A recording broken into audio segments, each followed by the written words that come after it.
A 100-layer neural network without this one thing is mathematically identical to a single-layer network. Not similar, identical. One function breaks that. Let me explain. Every linear layer does two things: scale the inputs and rotate them.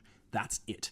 And here's the problem. Scale plus rotate plus scale plus rotate is just scale and rotate. One step.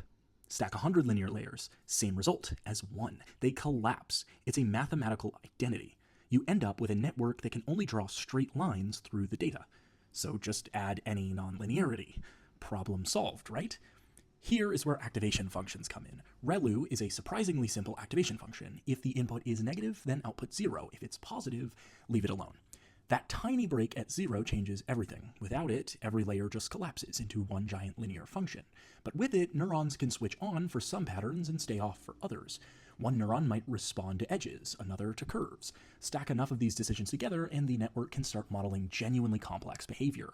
Now, Sigmoid does something different. It squishes any input, positive or negative, no matter how large, into a number between 0 and 1. So the output reads as a probability. Is this a cat? Maybe 0.91 probability. Pretty confident.